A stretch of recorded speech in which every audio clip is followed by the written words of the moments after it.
তোমরা সবাই ভালো আছো তো? নিজেকে সবসময় ভালো রাখবে, কারণ নিজে খুশি তো জগৎ খুশি। নিজেকে আগে হ্যাপি রাখবে, তাহলে দেখবে তোমার আশেপাশের লোকরাও তোমার ব্যবহারের দ্বারা খুশি থাকবে। কিন্তু তুমি যদি সবাইকে খুশি রাখতে চাও আর অন্যদের ব্যবহারের দ্বারা অখুশি হয়ে যাও, তাহলে কিন্তু তুমি কাউকে খুশি রাখতে পারবে না। তাই সবসময় নিজেকে হ্যাপি রাখার চেষ্টা করবে। তো বকবক না করে চলো মেন ভিডিওতে চলে যাওয়া যাক। অলরেডি প্রবেশ করে গেছি। তো আমি আজকে আমার আরেকটা ব্যস্ততম দিন তোমাদের সাথে শেয়ার করছি। আজকের দিনটিতে তোমরা দেখতেই পাচ্ছ আমি কিন্তু ডাল সিদ্ধ আর পুঁই শাক বসিয়েই দিয়েছি অলরেডি। আর ডালে নুন হলুদ তো দেওয়াই হয়ে গেছে। আসলে আমাদের বাড়িতে না দুজন সুগারের পেশেন্ট আছে, কিন্তু তারা কেউই কিছুতে তরকারিতে মিষ্টি কমাবেই না। যদি একটু তরকারিতে আমরা মিষ্টি কম দিই, তাহলেই আমাদের সাথে রাগ শুরু হয়ে যায়। তবে ভাই দরকার কি, তোমরা যদি মিষ্টি খেয়ে নিজের সুগার কন্ট্রোলে রাখতে পারো, তাহলে আমার কোনো সমস্যা নেই। তাই আমি তরকারিতে একটু মিষ্টি বেশিই দিই। আর আমি এই হলুদটা দেখছো, হলুদটার রঙটা বেশ টকটকটা করছে বলো। আমার এই হলুদটা খুব ভালো লাগে। ফ্যাকাশে ফ্যাকাশে তরকারির রঙ হলে আমার খুব একটা ভালো লাগে না। সেই তরকারিগুলো রঙেরও একটা, খাওয়ার সময় একটা খাবার তরকারির রঙেরও একটা ব্যাপার আছে, তাই না বলো? আগে দেখনদারি, তারপরে সব কিছু।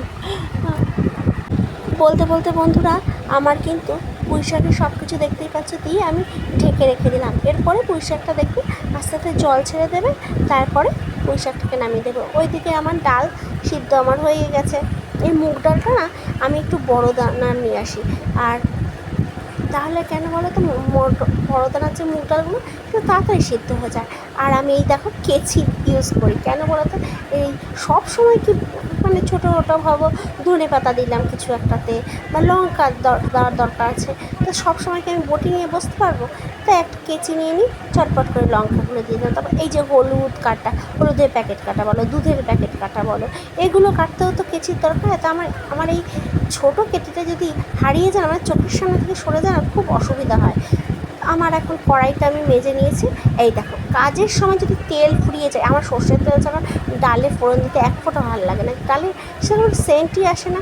তো দেখো শেষ হয়ে গেছে, তা কী করবো আর অজ্ঞতা, সাদা তেল দিয়ে মিশিয়ে, দুটো তেল মিশিয়ে তাহলে ডালে ফোড়নটা দিই। আমি কিন্তু ডালে 5 ফোড়ন দিই। তোমরা মুগ ডালে বিশেষত, তোমরা মুগ ডালে কী ফোড়ন দাও, মানে ভাজা মুগ ডালটাতে তোমরা কী দাও একটু কমেন্ট করে বলো কিন্তু। এই দেখো, তো বলতে বলতে তেজপাতা দেওয়া হয়ে গেছে, তেলটাও আমার গরম হয়ে গেছে। এবার দিয়ে দেবো এক এক করে জিরে।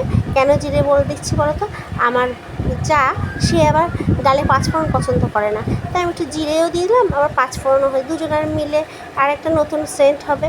তা বলতে বলতে দেখো আমার কেন এত তাড়াহুড়ো করে ফোড়ন দিচ্ছি বলো তো, আসলে ওইদিকে ট্রেন মানে চলে এসছে সবার, মানে সবাই খেতে বসে পড়েছে, সকালবেলা সবাই খেয়ে দিয়ে বেরিয়ে যাবে। তো রান্নাটা আমার কমপ্লিট হয়ে গেল। আজ এই ভিডিওটা এই পর্যন্ত রাখ।